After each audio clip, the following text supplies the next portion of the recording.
Awesome. Thank you, everyone, for being here. Thank you for everyone who's part of this Master Creator event for having me here. This is my second year here, and it's such an honor. It's so funny. I got to tell you guys kind of a funny joke. So, you guys remember when skinny jeans started coming in? And I don't know how old anyone is here, and it doesn't matter, but I'm 48. When I first started seeing skinny jeans coming in, I was like, there's no way in anywhere that I will ever wear jeans like that. Don't ask. I don't even have an answer for it. So I'm going to pull this. Is this okay if I pull this over here? A little bit. So last year I kind of actually prepared like a full talk, and I've been playing with, and I'm going to continue to play with this, so bear with me. I've been playing with trying to do presentations that are more interactive with the crowd. So one of the things that I've done, as Erica mentioned, I grew up on the streets of Salt Lake City, 17 foster homes, drug-addicted parents, did drugs. My family home evening when I was a young kid was getting drunk and smoking weed with my parents. Very different lifestyle. But I eventually had an opportunity to overcome all that, to go from the streets of Salt Lake City to the podium in Salt Lake City at the Olympics. And the cool story behind that is that I was a track and field guy at a much less weight than I am now. Back then, I think I was 180 pounds. I'm now a healthy 250. But I was a track and field guy. I did the sport of decathlon. And for those of you that know or don't know what the decathlon is, it's consisted of 10 different events in the sport of track and field. Competed over 2 days. So you guys would be doing the ultra decathlon, because this is your third day, correct? Yeah. So you'd be way better than I am. But the first day of decathlon, you have 100 meters, long jump, shot put, high jump, 400 meters. And it takes all day long, I promise you. Just because they space it out, you've got 2 different flights of the decathlon heat, and it doesn't matter. I mean, some of the most crazy competitions I've had, obviously track and field is competed in the summertime, and they do it in places that are really, really hot and really, really humid. So when you're out there all day long, it is mentally and physically exhausting. Not even just the competition side and the physical side of it, but being out there all day long. And then you get to turn around, go home, eat, talk to your coach, do an AAR, after action review, figure out what you did wrong, what you didn't do well, what you can do better to get prepared for the next day. Then you come back, crack it on, and you do 110 meter hurdles, discus, pole vault, javelin, and the very funnest of them all, the very, very end, when you're completely exhausted and you just want to go home and go to sleep and die, they make you run the 1,500 meters. Now, not too bad if you're a distance runner and you're 5'8" and 150 pounds, but it's a little bit difficult for a guy who's 6'1" and almost 200 pounds. So that was my passion originally, and I actually got convinced to do the sport of track and field and the decathlon by my high school coaches. My first year I competed was junior high, and I was doing the long jump, and I was doing the hurdles, I was doing relays. I was just doing it because I was having fun, and then when I came up to high school, the coach was like, oh my gosh, you need to do this event called the decathlon. And I was like, that sounds like a really cool word. What is the decathlon? And they're like, well, it's a event, and they rattle off all the events, and they're like, you're basically the first one to practice and the last one to leave. That didn't sound very fun to me. Because I got friends that are going to hang out and do stuff, maybe a girlfriend back then, and I was like, yeah, I don't know, that sounds like a lot to me. And they're like, well, the decathlete is considered one of the best athletes in the world. Sold. And I was just like, yeah, that's right, that's the title I want. I want to be known as the very, very best in the world. Now, mind you, again, I didn't have the skills and the tools that a lot of other kids had. I was a kid who grew up on the streets, ran from cops, jumped fences, breaking into cars. So I had some skills. But I just had to learn how to transition those skills into this other event called track and field. Which later I also ended up doing football and some semi-pro football as well. And so I had a great career as a decathlete. things were going well, broke several records, conference championships, you name it. I've had an opportunity to be there, do it, break the record. Junior World Championships, been ranked #1 in the world several times. And in 2000, which was the Sydney Olympic Games, I had qualified for the 2000 Sydney Olympics. I was the 51st American in history to ever score over 8,000 points at the time. It was actually 8,108. And I was forecasted that year to eventually be in the top 3 at the Olympic Games. So I qualified, top ranked 3rd and 4th in the world. I started off actually #1 in the world when I did the 8108. And everything was going phenomenal. This was the time. All my friends from high school were calling me. We didn't have Facebook back then, so they were actually calling me, telling me, this is gonna be awesome, you finally have done it. My coaches are like, yes, everything's going well.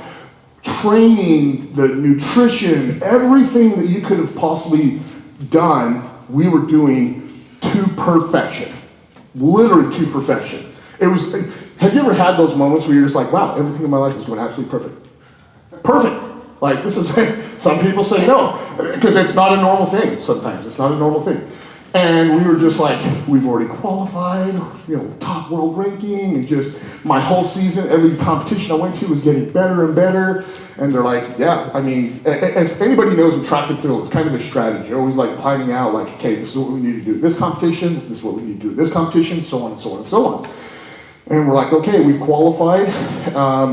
We're going to do a warm-up meet at BYU 2 weeks before the trials, just to kind of keep, the gears going. And then we're going to go to the trials and make sure we're top 2, which means we had to go from the 8108 in points to at least 8,300 points to secure that position. And we're like, easy, got this.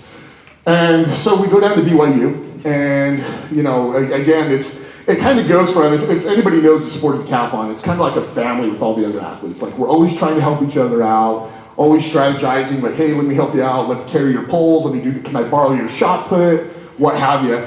And this one was a little bit different because everybody knew I'd already qualified, and I was like, the guy. I was the guy. It was one of my lifetime, I was the guy. And so it was more like, oh man, they're like, what are you going to do when you go to the Olympics? Like, don't forget about us when you make it big. And I'm like, oh yeah, it's just going to be awesome, right? And we run the 100 meters, and I didn't have to run like very fast, and I'll throw out times. I think I ran like 11:2, which is not a very fast time. But all I had to do was walk through this competition. And we're chit-chatting, it's going along, and a long jump comes along, and which is one of my better events. I was a 25-foot long jumper, as far as that goes. For anybody who doesn't know, that would qualify for the NCAA's and U.S. national trials. And so I'm excited. I'm like, I'm just going to do a walkthrough. And it happens to be raining down at BYU at this point in time. And I'm excited. I've already got my mark. We're coming down. And my very first jump, I come down, and something absolutely goes completely wrong. Weird feeling, like it's one of those weird feelings. Sometimes you have something happen in life that you're like, something's going wrong, but I don't know exactly what it is until it's like, oh, that's what happened. So in my case, the track was wet. As you come down on the long jump, you hit hill first, you hit heel to toe. My heel comes down like this, slides along the track, rotates my ankle out this way, my spikes come down and catch, and my whole leg rotates as I try to jump. So I feel this absolute tremendous pain, kind of an explosion. I go flying through the air, face plant in the sand, and I was like, what is that feeling I've got going on in my ankle right now? And it's kind of, again, one of those moments you're like, what just happened? And like I look at my ankle, it looks normal, and I go to stand up, and I fell right back down. The pain was so bad in my ankle that I could barely even walk on it. Now, mind you, and this is just a prequel to the rest of my story, but mind you, we only had to walk through this event. We didn't have to compete. But the reason I tell this story, because so many people sometimes they get in a situation where they go into what we call panic mode, right? And what did we learn is it junior high or high school? What's stop, drop, and roll? What is that when fire happens? Fire. Stop, drop, and roll. I don't even know if they teach that stuff anymore. They don't even teach cursive anymore in school, I don't think. So the reality is all we had to do is stop, drop, and roll. Take time out, take a couple steps back, and say, okay, we don't need to finish the rest of this competition. Let's just get ready for Olympic trials and go from there. Well, we went into straight up panic mode. Coaches come running, what's going on? I'm like, I don't know, my ankle hurts so bad I can't walk on it. Oh my gosh, what are you gonna do? Trainers, like people just coming, like athletes coming. And with all the chaos that we had going on around ourselves, the chaos that we not directly surrender ourselves, but you can relate it to the chaos in your own personal life, right? The more you have chaos, the more things are able to possibly go wrong in your life. So we have chaos going on, and we make a decision. Trainer, shoot it up the ankle, numb it, let's cast it up for the most part, and let's go down. So I had to jump again to get a mark. I didn't have to, but the panic mode, this is the mindset we went into, straight panic mode. So I get a mark, I'm literally dying. So pain, I'm literally in tears, like just trying to like grind. And I can take a lot of pain. You can ask my amazing girlfriend over here. I was, funny enough, we're jumping to a different story. A couple weeks ago, I was doing a men's health and fitness competition for Muscle and Fitness magazine, basing my platform off of mental health. And 2 weeks before that, I was running down the trails and I was jumped off the trail and hit a rock and didn't know it, but I fractured a bone in my foot. And of course, everybody's, I'll go to the doctor and have it checked out. I'm good. So I chose not to do that, and I'm just limping. I still limp. And a couple weeks later, I'm down in Liberty Park and I'm jogging, and all of a sudden my calf pops. And I'm like, what is that? Pulled my calf. So I'm still trying to push through that. I'm still going to the gym doing this. And then after that, I get a hip pointer, and I'm like, oh my goodness, what is going on? And then after that, I get a small sports hernia. And that's when I was like, all right, I need to take a time out. So I have a high pain threshold, is basically what I'm saying. I don't know if it's a smart thing or not, but probably not. So anyways, we get through the long jump, and we literally, after the long jump, we uncast the cast, shoot it up again, cast it back up, go and do the shot put. Now, mind you, in the shot put, I'm a rotator, so all of my weight goes on this leg. And so we tried to do the whole rotation, couldn't do it, so I had to switch to what they call the glide. So I get a mark in the shot put. And guess what event is next, if anybody remembers? The 400 meter. The high jump. I jump off of the same leg that is pretty much blown apart. And I remember same thing after the shot put, we untape it, we wrap it up again, we shoot it back up with numbing agent, and we wrap it back up again. And I get my marks, and in my head, I'm like, just be prepared for what's about to happen. I can push through the steps, but it's gonna be that last penultimate step when I hit it, and you're gonna feel pain. I'm telling myself this, right? It's my self-talk for the most part. And I come down, and mind you, again, high jumping, I typically start at 6'4" is my height I come in at. So I started at 5'4". Just because, again, in our head, we thought we had to get a mark, and the reality, like I mentioned before, we could have been done when this first happened and just started addressing the issue. So I go, boom, smack right through the bar, I fall on the pads, bar lands on my back, I'm like, that didn't feel good either. So we get up, it happens 3 times in a row. And in my head, I completely had failed. Completely failed. Coach is crying, I'm crying. At that point, for me, I was done. I gave up, and I was really done.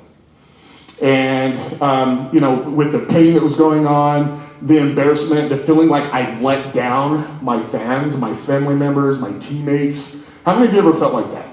Felt like you let somebody down in your life, right?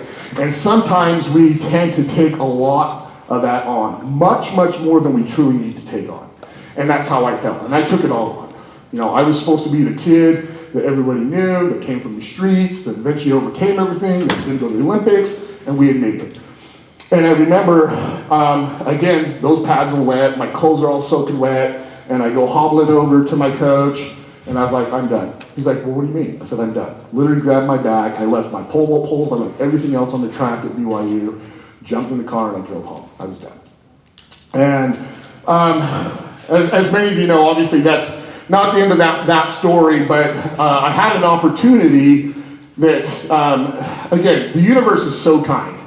And I hope some of you have an opportunity to see that the universe is so kind. If we're doing the right things in our life, you get rewarded tremendously. And I'm thankful that I'm one of those people that has that blessing in life to be so rewarded. And it's funny because I wasn't even doing, I had a lot of other things going on in my life that I wasn't doing things right back then, but the universe was kind to me and delivered this person that said, hey, why don't you do the Winter Olympics?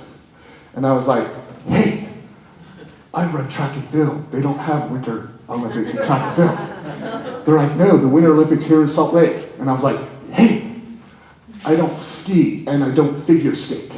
That is not my jam. And they're like, no, there's this event called the bobsled. And track and field and bobsled or football guys are really good transitions because they're strong, fast, and powerful. To give you guys kind of an idea, if everybody wants to know numbers, strength-wise, I maxed out at squatting 619 pounds, like squat all the way to the ground, all the way back up. I could bench over 450 pounds. I ran a electronically timed 4.29 40 meter, which in the NFL now would be 5th or 6th top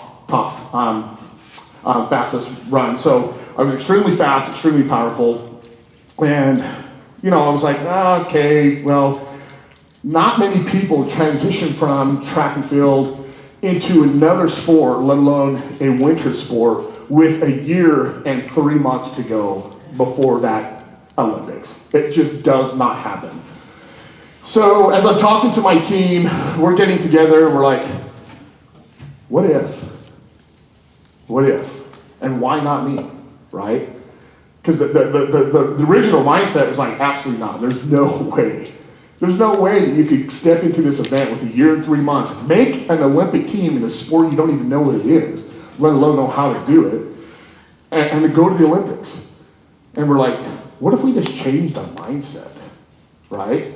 And I think a lot of you probably figured that out even over these couple of days, that it's the mindset. I'm really big on mindset because, again, a kid like me who grew up was never expected to do something has achieved a lot in life, right? And so instead of saying, no way, that's not even possible, we just started saying, hey, let's just change our mindset. And what if we could? We have absolutely nothing to lose. It's in our own hometown. And what if we could do it? Like, how cool would that story be? They're like, how cool would this story be that this kid who grew up homeless with drug-addicted parents, 17 foster homes, was never expected to do anything in Salt Lake City, eventually turned his life around to then go to the Olympics and possibly win an Olympic medal? Wow. Could you actually write a story like that? So what if that would be something that could happen? So again, I talked with my family, my teammates, my coaches, and we're like, dude, we've got nothing to lose, And funny enough, that's pretty much how I've lived my entire life. It's like, why not? Why not me? Just because I'm not the prototypical Olympic winner athlete, or I'm not this prototypical mother or father or prototypical business person or prototypical friend or whatever that is, right? I don't have to be. Like, look at how many people out there have found success. And I'm not taking away from the importance of education, because education has been important for me, but look at some of the people out there that have found success even without prototypical education or prototypical training, right? To me, I think it's all mindset. We can achieve anything we want in life as long as we have the correct mindset and we choose to do it, right? So we said, hey, cool, let's go for it. Year and 3 months, what do we have to lose? And we did, and so basically all we did is we took everything that we had for track and field, mindset, training, thought process, confidence, and everything, just picked it up out of this bucket. It's like, oh, yeah, that's the bobsled bucket. Boom, let's just put it in there and see what happens, right? And for me, one of the most important parts about that story that helped me lead to my success and do two more Olympics after 2002, win my silver medal, is that I became a student of the game before anything else. Now, physically and athletically, yeah, my numbers were up there with the very, very best of the bobsled athletes in the world. Technically, on record, I was the second best overall performing bobsled athlete in the world when it came to the testing of clean squats and all these different things. But I became, more importantly, a student of the game. And I didn't even touch a bobsled or push a bobsled for 4 months. Now, mind you, we only had a year and 3 months before Olympics. I chose to take 4 of those months and learn how those athletes trained, learn how the coaches coached, learn how to work on the bobsled, learn how to push the bobsled, watch videos. I literally submerged myself 100% into this sport before I even touched the bobsled. And then one day, and I was living up in Ogden at the time. I was driving back and forth from Ogden to Park City every single day, even on Sundays, every single day, watching how these guys did what they did. And then one day I get a call like, hey, can you come up? I was like, well, I've been coming up for 3.5 months now. Yes. So I get up to Park City and we're staying at a house, and I was like, used to like, hey, you guys want me to grab your bags? What do you want me to help you with? And they're like, we actually want to show you how to push the bobsled because you're going to go down today with us in the 4-man. I was like, what? No way. Super excited, right? But also super nervous. Because at that point in time, I see, these bobsleds going down at 95 miles per hour, hitting 6.5 G-forces of pressure. I see guys crash, and I'm like, yeah, this is awesome. But we're going to get down safe, right? So again, it gets time, and I thought we were just going up there to practice, and everybody's up there, there's other countries up there, and they're like, all right, you ready? I was like, yeah, let's go. Boom. So we go down. I can't even tell you, I wish I could regurgitate what it was like, because it was probably cool, but I was so nervous. I was like, am I going to live or die? Live or die? Live or die? And I was so nervous, I honestly cannot regurgitate that moment until we were already done. So we get done, and I go up to the coach and my teammates, I'm like, how did we do?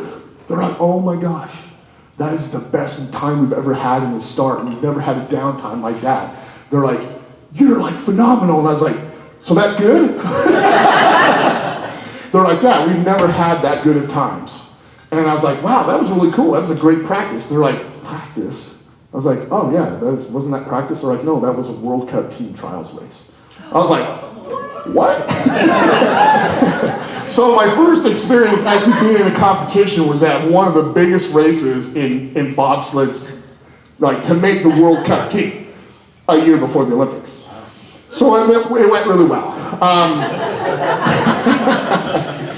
But, again, like one of the things I want to talk to you guys about too, obviously this is about, a master creator. And funny enough, I went to look up the definition, because there's always a definition to everything, right? I was like, there's got to be just a phenomenal definition of master creator, and I know Eric is getting nervous right now, but you don't have to worry, Eric. I looked at the definition, and the main definition of master creator, I'm going to let you guys look it up yourself, because it fell under his website. There was no one else on there, and I looked, they're like, okay, if you're only on the first page, that's all that matters. I was like, the only thing on there was what Eric had created, and I think it's awesome. And you can look around this room, personal mentoring, League of Champions, get results, stay committed, choose, does that say choose in? Yes. My glasses still work, babe, I promise. Celebration of freedom, celebration of relationship. Some of these I can't see more. Lift off, master of persuasion, become your best, the successful master, right?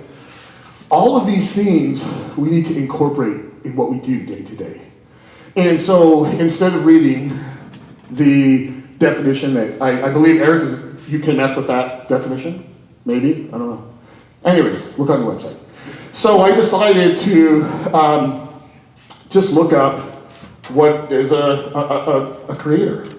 And it just says a creator is someone who invents, produces, or makes things is called a creator. I was like, oh, okay. So a person who produces or makes things is a creator. So a master creator is, I guess, a person who produces and makes things at a high level, right? And that's what we're trying to do here, right? Take our personal life, our business life, our relationships, whatever that is, to that next level. And how do we get there? One of the other things you guys will hear me always talk about too is I find it interesting, and this is where I'm going to encourage you. This is my own personal advice or bit of information, is that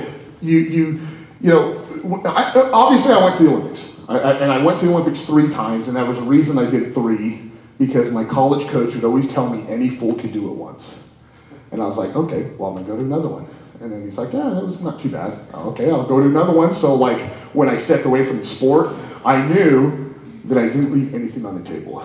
Because I didn't want to be the guy, hey, so, back in the day, I went to Olympics. Well, did you do one or two? I did one, but I could have done two. I should have probably done two. If things were right, I probably would have done two, right? I didn't want to have that story. I wanted to know that when I talked about my story, I knew that I put 100% of everything I had into what my sport was. And so when I walked away, I knew that my last Olympics in 2010 at the Vancouver Olympics was my most difficult challenge because I was the old guy, I was dealing with injuries, I was told I didn't belong by the young bucks, right? I never thought I'd be talking about young bucks.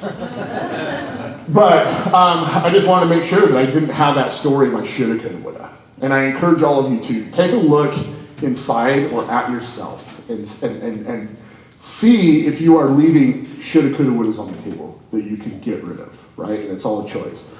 So today I want to talk to you about, and I may have already kind of covered a couple of them, but 10 stories that have really impacted my life and 10 opportunities I've had to find ways to be a master creator.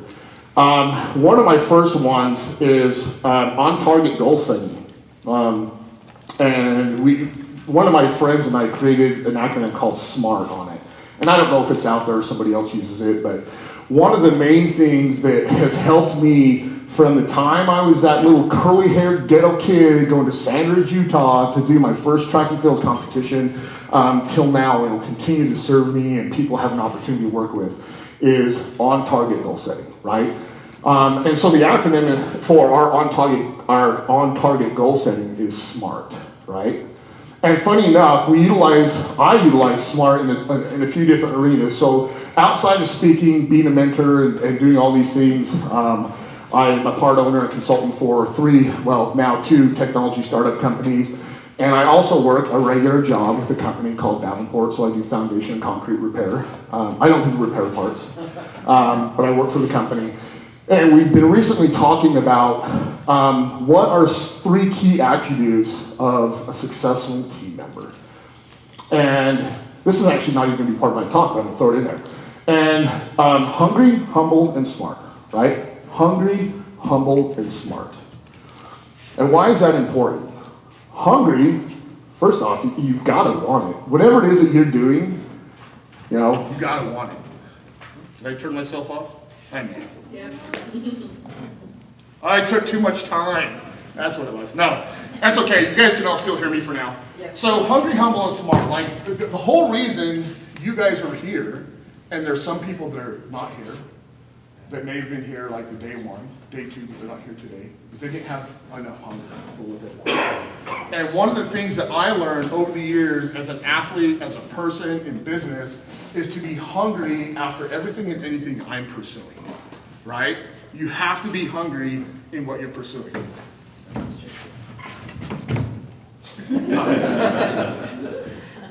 Just unplug this and check the batteries. Yeah, no worries. So hungry, humble.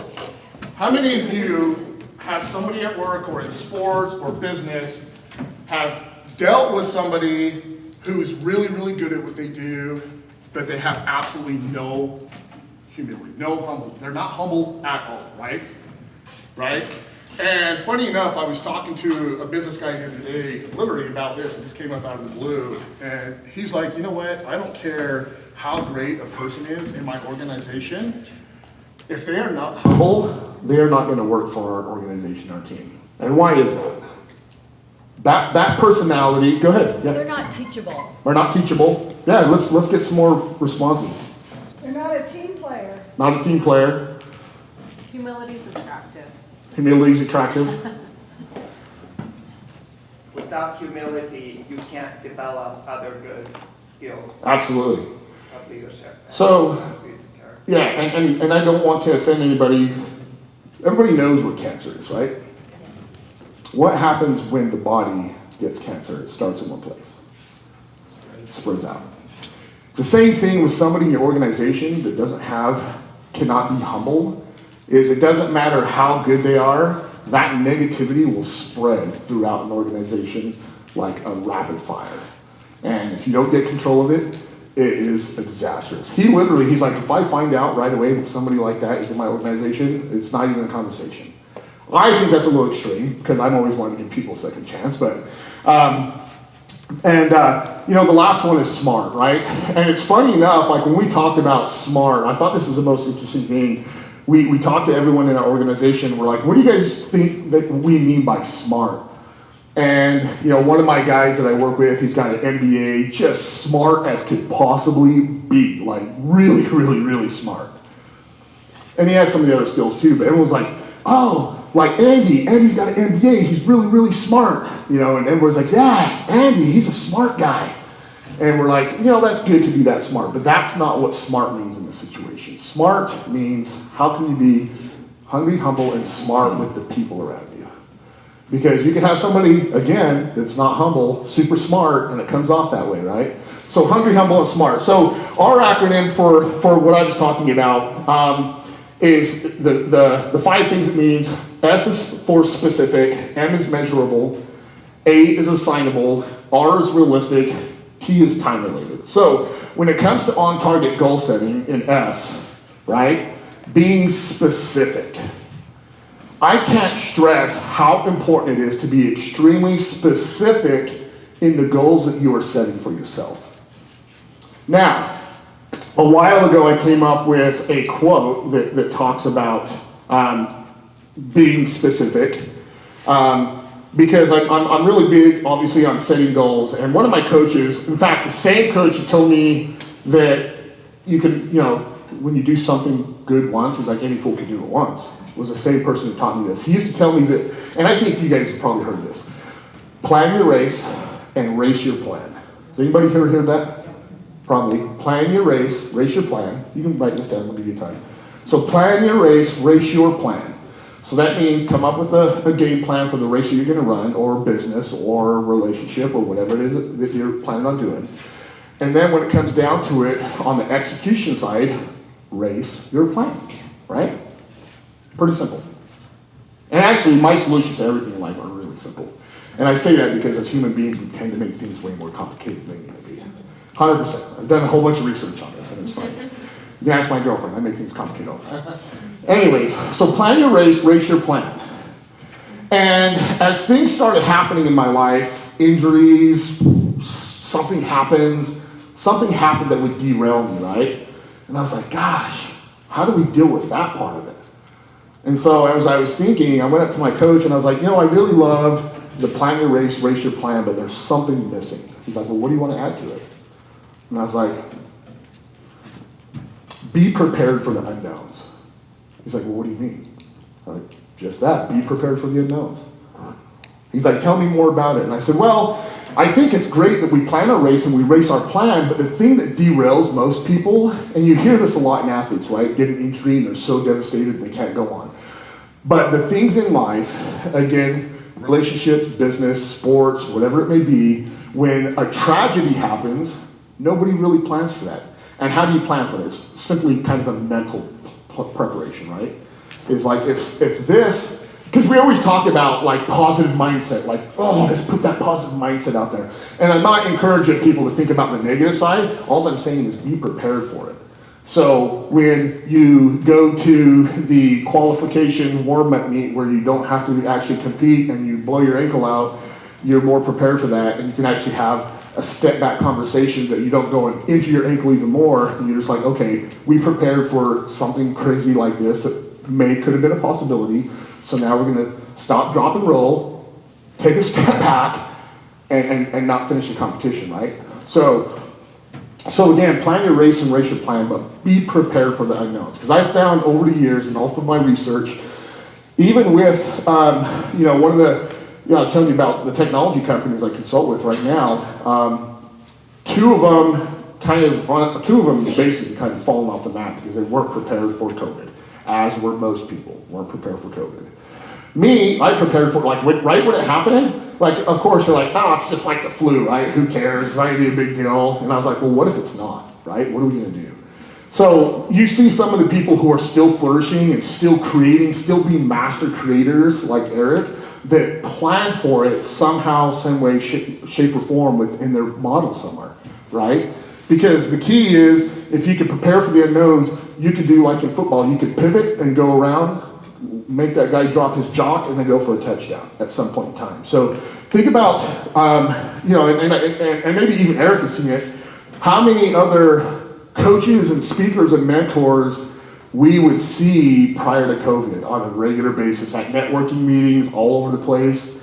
And now you don't see even a fraction of those because a lot of people didn't prepare for what COVID was about to happen. And we still don't know, right? But I just utilize that for an example. So when it comes to being specific in your goal setting, making sure that you're very specific and having that clarity on what it is that you want to do, but also, be prepared for those unknowns. So plan your race your plan, be prepared for the unknowns. And then are your goals measurable, right?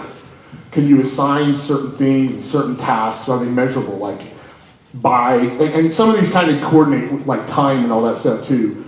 Is it, I want to start a business next month. What things in there do you have to have that you can measure against, right? In sales and business, we call them KPIs, if you will. How can you measure your success or your progress along the way?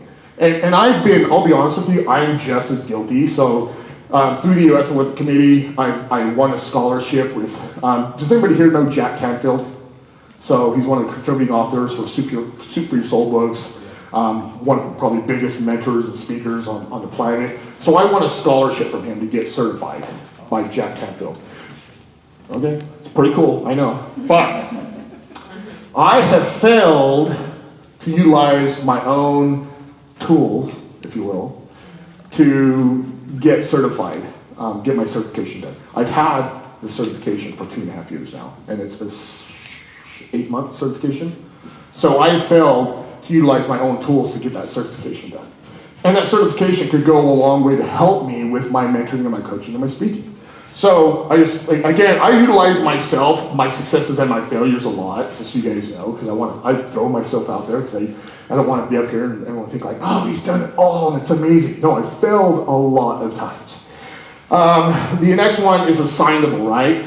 Do you have, let's say for example, within a business model, whatever goals you have for your business, are there things that are assignable within your business model?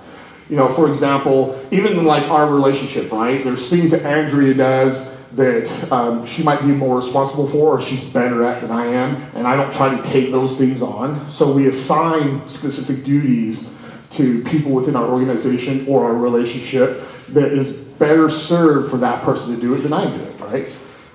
Like one of my other mentors, he's a phenomenal athlete. He's a 6th-degree black belt. He's also a business partner of mine. But when it comes to talking about like the sports world, I'm a little bit better at it than he is. When he talks about kicking somebody's head off their shoulders, he's way better at that stuff. The next one is realistic. And there's a fine line, right, with realistic goals. Now, I could say my goals when I was a 7th grader that should have been playing out in the fields and having fun with my friends. But at 8th grade, well, I'm going to push it actually to 9th grade. When we started having the thoughts of going to the Olympics and what the Olympics were, back then I was like, I'm going to the Olympics. And they're like, really? Now, that was possibly an unrealistic goal for some kid who just started doing like track and field his first year. But when the coaches told me that I could change my stars by being a decathlete, one of the best athletes in the world, and I could put my name in the history books forever and ever if I made it to the Olympics, I was like, I'm going to the Olympics. So I think there's a really fine line when it comes to setting realistic goals. I think there's realistic stepping stones, if you will, might be a better connection for everyone. The realistic stepping stones, because even if you're realistic stepping stones here and you're here, awesome, right? Where they say, aim for the stars and land on the moon. So I'm really big at throwing big ideas out there, and as long as you could put it all together and you could have a plan your race and race your plan along the way, I'm all for it. So when people tell me, like especially kids, I want to be the next LeBron James. I'm like, awesome, dude, let's do it, right? Just realize there's a lot of hard work that goes into that. And the next one is time related. I kind of talked about it a little bit at the very first, right? And it also goes into my problem with getting my certification with Jack Canfield is I did not give myself a timestamp or stepping stones to actually achieve it. Now, Jack gave me all the tools. Gave me all the tools because within the system, it says, if you start on this date, by this date, you should be done with this one, and then you should start on this one, and then by this date, you should do this one. And I took the complete wrong approach. I was like, no, I'll just get it done. And it's still on, so I don't know about you guys, but I have a whiteboard in my bedroom with like specific things that I want to do.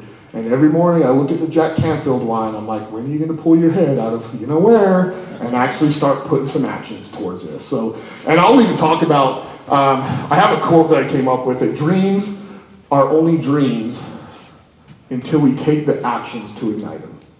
And I'll talk about that a little bit more in a minute, but dreams are only dreams until we take the actions to ignite them. So again, I have failed to take actions on this specific thing. Now, I do have a lot of other things going on. I don't want you guys to think I'm a couch potato, and I sit around and eat ho-hos or the keto chocolate chip cookies that my girlfriend makes me all the time. They're phenomenal. But again, I just want to let you guys know that even some people, even at a high level, sometimes trip and fall and fail. And it's not a failure because we get up and learn from those things too. So some of the cool other key attributes I want to talk about when we talk about master creator, right? What are some words that come to mind to some of you when you think of a master creator, right? Throw some out there. Raise a hand. What are some words? What's a master creator? Savior. What's that? Savior. Savior. Infinite possibilities. Okay. Dreamer of your life. Dreamer, control of your life. Purposeful creator. Purposeful creator. Extremely driven. Extremely driven. Yes. Inventive. Inventive. Some good ones. So some of the ones I wrote down, and there's a lot that we could add to this, right? Intention, right? Having a solid intention. Planning. Remember, plan your race your plan. Be prepared for the unknowns. Practice. Practice, practice, practice. Execution. I can go to every bobsled practice on the face of the planet, but if I don't go to the race, it doesn't matter. Right? And this is actually, I have this in there a couple times. So execution, failure, right? And why would I say failure? Because you learn the most from what you fail at. You remember it, it becomes part of you. Yeah. Pivot, yeah. It was really interesting and funny enough. I had somebody talk to me about going to an event sort of like this, and I asked them, and I'm going to ask all of you too. This is not a sales pitch at all. I just want you to know.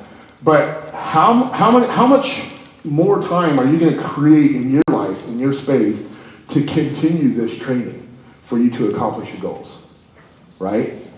And I say that because I know so many people that have gone to some of the biggest Tony Robbins events, right? Oh, I went to Tony Robbins and I walked on fire. That's awesome. Now what are you doing? Have you utilized the tools that were given to you in your daily life, in your daily practice, in your business, in your relationships? Does it become a part of you? No, well, I just went and it was really cool and now what, right? Like, you know, I mentioned it before, I didn't go to one bobsled practice and then all of a sudden find myself at the 2002 Olympic Games winning the first Olympic medal for the U.S. in 46 years. I practiced day in and day out. I was a student of the sport. I learned from my failures. I took my successes and did an 8-hour after action review, trying to figure out how I could get better on it. It became a part of my life. So I want to stress, you know, again, a lot of times people will look at a failure and be like, oh, I suck, right? No, learn from that. Turn that negative into a positive, right? How do you turn some of those things that continue to hold you back in life into a positive and capitalize on it. Because I can tell you from an athlete's side and from successful business people that failure is like a key ingredient to our success, 100%. It is absolutely important as anything else for us to find success, right? And if you can learn from that and don't take that prototypical like, oh, I failed, I suck, right? Like capitalize on that. It's such a perfect opportunity, whatever it is.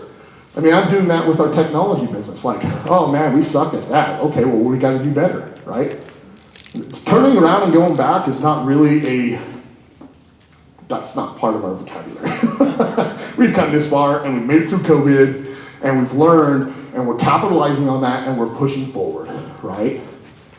So how do you do that? Like, I could tell you one thing that I failed at several times, and maybe some of us in this room could share it as well, or share what I failed at. I have failed at relationships time and time and time again in my life. Now, I can tell you, I'm doing much better, and I'm not just saying that because she's in the back of the room listening to me. But even in my relationship with Andrea, one of the first things I did, I was like, man, this girl is smoking hot, she's amazing. And she actually happened to come into my life after I had been working with Eric. And funny enough, because you get a lot of coaches and mentors, like, I don't need to go to another coach and a mentor and listen to what they have to say. I'm a coach and mentor myself, I can do it all by myself. And I realized, no, I can't do it, because when I was the very best as an athlete, I had a lot of great mentors and coaches in my life and other athletes, so I'm going to go to another coach and mentor and have him help me. And he did. And not too long after that, I met Andrea, and I was like, man, this girl's just like, she's way too hot for me, first off. How do I keep this hook in her? And so I started doing, again, an after-action review on my life and saying, okay, what were all the mistakes and failures I've made along the way that have led to every single one of my relationships failing? And it was like, oh, you've tried to do it on your own. Or you had that guy mentality like, whatever, bro, right? Do what I want to do. And I might still do that every now and then. We won't bring her upstage to talk about it. Week 1 of our relationship, I said, Andrea, I think you're amazing. You look like, and I hope I offend no one in here, so take it with a grain of salt. You look like a Draper wife. She's like, what does that mean? You know, the super hot girl that like has a husband who makes millions and millions of dollars, and she just goes shopping and spends money and goes to the spa all the time. I was like, a hot Draper wife. I didn't mean to offend you, but that's what I thought, right? And I said, I really like you, but I need to throw something out on the table. So if you think about it, how many people, and you guys can question yourselves even right now, how many people in a relationship keep things from the other person in a relationship, right? And I'm not saying that's what people do here, but even innocent little things, how many people do that, right? And that was one of the things I did, is I would always keep certain things from that other person in my relationship. And I was like, I'm going to do completely opposite of what I've always done because it's never worked, right? It's never worked. And you can't build a new architecture by design within the walls of an old architecture. So I came to her, I said, hey, Andrea, here's all of my life. I'm like looking at this table, I was like, oh my gosh, that is a lot of stuff. And I was like, she is gonna literally just turn and run away because, physically, you might look like a nice looking guy and I'm a nice personality, but my baggage that Erica and I talked about, my baggage, holy, right, babe? My baggage was a lot. And a lot of that baggage I've actually been able to overcome also with Eric, but it was a lot of baggage that I was this fully expecting her to be like, no, I am out of here, bro. Like, I don't want anything to do with that. And she's like, we'll make it work. Excuse me? What? I was like, did you hear what I just told you? She's like, yeah, did you hear what I just told you? So from the get-go, I was honest with the person I truly wanted to invest in, that I wanted to engage with, and be committed to. And I threw it out there. And week 2, I did something else. And and I don't know, maybe it's a guy thing, but I said, how would you feel about going to couples counseling? And she started crying. And I was like, I didn't mean to offend you, I'm so sorry. And I don't know if she remembers it. She's like, no, that's like a girl's dream come true to have a person in their life. The guy willing to be vulnerable enough to go to couples counseling. And we have been for, no, I don't know, 8, 9, 10 months, something like that. And it's been very eye-opening, right? And I've learned, going back, I've learned more about myself and learned more about my failures in the relationship and learned how I could capitalize to become a better person. So again, failures are very, very important. So then I have successes, key attributes of the master creator. Then I have failures again, because they're gonna happen. Wins, losses, integrity, purpose, and clarity, right? So think about all those things, right? Wins, losses, integrity, purpose, and clarity. I'm a huge fan. You have to have clarity. I mean, you have to have clear vision on what is it you want to do, right? So one of these other things I did bring up too, and I was kind of getting into it, is that like we go to a lot of these events, right? And we learn from amazing people. You guys are going to learn from each other, I hope. Hopefully maybe learn at least one thing maybe from me and a couple things from Eric and so on, and continue this. But one of the things I've been talking about a lot too, when I hear people like, going to these events and they're like, oh, it just didn't work. And I'm like, well, why didn't it work? I don't know, it just didn't work. Well, how often did you apply the things that you were learning? Well, I tried it for the first week. Okay. All right, again, I didn't go to 1 week of bobsled training and go to the Olympics 3 times and win an Olympic medal, right? Practice day in and day out. But how many times, I find this interesting too, and we hear a lot of people that give up. And a while back, I had an opportunity to do a presentation called Leadership to Legacy. And through my research, as I was getting prepared for this presentation, I started getting in depth and doing some more research, and I came across a statistic that said only 2% of people ever accomplish their dreams. Only 2%. So that leaves 98% of 7.3 billion people on the face of this planet. And I even tested it. I put it to the test because I was telling one of my friends about this. They're like, I've got this great idea that it would be the best thing in the world. Like it would make so much money, right? That's always things people say. And it would just be amazing and people need it. And I was like, sweet, what's your idea? Oh, I don't want to tell you. You'll think it's stupid. What? You just got done telling me it was the coolest thing next to sliced cheese. And now you don't want to tell me because you think I think it's going to be stupid? And I've literally, go out and test this, ask some people. I'll be surprised, the response you get. But I've literally had, and I don't know, maybe it's just me, maybe people just don't want to tell me their ideas. But they would just be like, nah, never mind, this is a dumb idea. So 98% of people never follow through on dreams. And that's actually what led me to come up with that quote, that dreams are only dreams until we take the actions to ignite them, right? Because I've found that, I'm sure maybe even, I could tell you, I have a bunch of notes in my phone that I keep all the time, and I've got all these business ideas that as soon as I win the lottery, yeah, they're happening for sure. But the thing is obviously I look at some that I could actually pursue and some that need to wait, but how many people out there, it's crazy, that just don't take any actions on their dreams, on their goals, on their training, on their personal investment, right? And how many times do we have to hear a LeBron James, a Michael Jordan, Elon Musk, Jeff Bezos talk about never giving up? So many of these guys started off in the same position that we're in, Now, some of them probably had a little bit better, but there's a lot of people that have found massive, massive success in their life that started off in a garage with a stupid, crazy idea that nobody else wanted to hear about, and they decided to continue to push forward, right? But how many times do we have to hear people say never give up? Yet, day in and day out, we have people giving up all the time.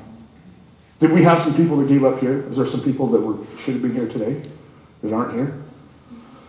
Right? How many times do we have to hear, don't give up? Because the summit is right there. Sometimes it's up here, but sometimes it's here, sometimes it's right here. But it's about not giving up. If you're truly passionate about what it is that you want to do, you're passionate about your goals, you're passionate about your dreams, you're passionate about your partner, you're passionate about your business, don't give up. Find a way. I'm a huge fan of just the human creation and how humans, who we are at the foundation of who we are, because we're meant to serve one another, hands down.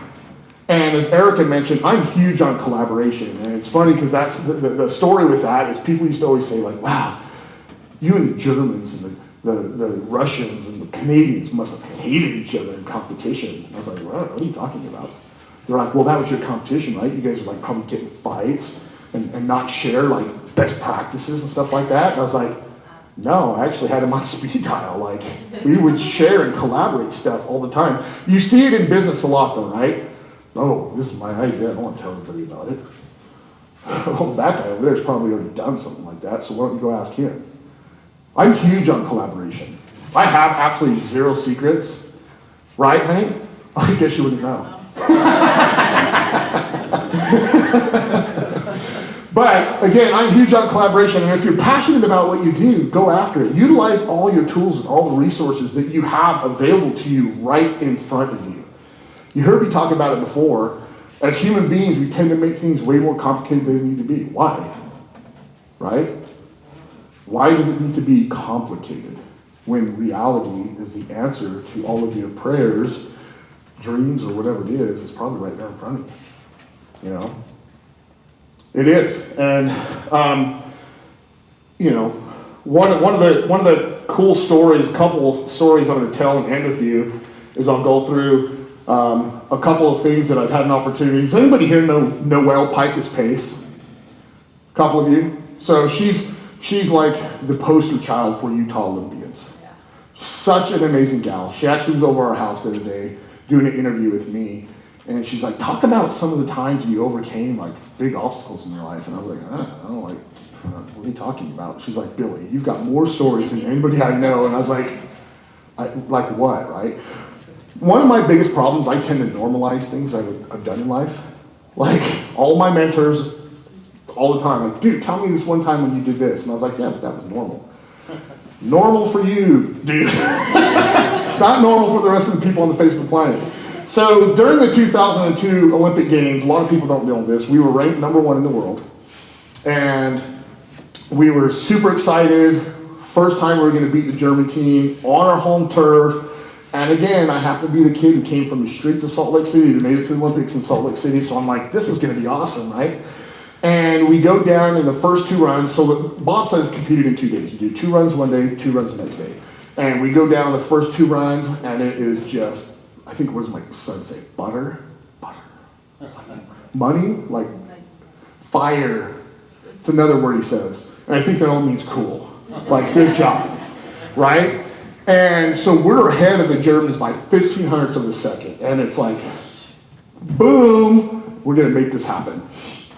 So we go home that night, we're getting the sled ready, and we're talking about it, strategizing for the next day. What did we do yesterday? We could do better, tomorrow, so on and so on.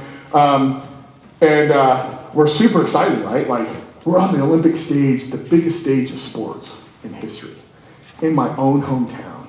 I've got my family and my friends coming to my competition. I can't tell you how cool that was for me, right? And so we get up, and the next day, second day, it's snowing.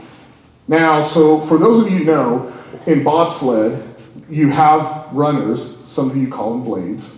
I've figured it out. Everybody thinks they're blades. They're runners. They actually have a curvature of about my finger. But you have runners that are made specifically for each day.